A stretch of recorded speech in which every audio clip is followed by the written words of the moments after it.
Hello दोस्तों। आपको क्या लगता है कि जो स्ट्रॉन्ग मेमोरी होती है, ग्रेट फोकस है, या फिर आप बहुत ही अच्छे कंसंट्रेशन के साथ किसी भी चीज़ पे फोकस करते हैं, क्या ये कोई गॉड गिफ्ट होता है? जी नहीं। जो टॉप परफॉर्मिंग स्टूडेंट्स हैं बेसिकली वो इतना अच्छा परफॉर्म करते हैं जस्ट बिकॉज वो अपने रूटीन में छोटी छोटी चीज़ें जो हैं, छोटी छोटी आदतें हैं जिन्हें अपनाते हैं, जिनकी वजह से वो अच्छा परफॉर्म कर पाते हैं। अगर आप भी कुछ ऐसे टिप्स को अपनाते हैं तो आप भी अपने बच्चों को अच्छा परफॉर्म करा सकते हैं। नंबर 1 इज़, सबसे पहला है, सुबह उठते ही सोने के बाद आपको ज़रूरी होता है हाइड्रेशन। यानी कि अगर आप उठने के बाद 1 ग्लास पानी के साथ शुरुआत कराते हैं बच्चे की, तो ये आपके ब्रेन के लिए बहुत अच्छा होता है, क्योंकि एक लंबी नींद के बाद हमारा जो ब्रेन होता है वो रिबूट और रिहाइड्रेट होने के लिए उसको ज़रूरत होती है पानी की।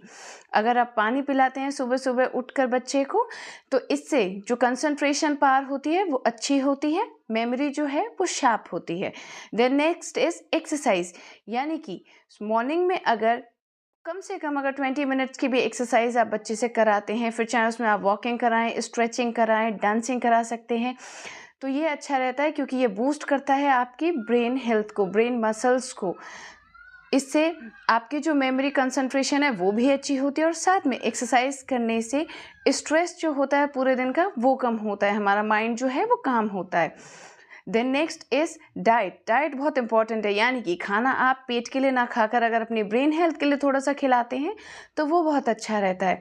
जैसे कि omega 3 rich foods, flax seeds हैं, वॉलनट्स हैं, या फिर ग्रीन लीफी वेजिटेबल्स हैं, या फिर आप नट्स हैं, बेरीज हैं, अगर ऐसी चीज़ें खिलाते हैं तो ये हमारी ब्रेन हेल्थ के लिए बहुत अच्छी होती है, मेमोरी को शार्प करती है। और ख़ास तौर पे एग्ज़ाम टाइम्स पे जंक फूड बिल्कुल अवॉइड करें, क्योंकि ये एनर्जी और मेमोरी दोनों को ड्रेन करता है, ख़राब करता है।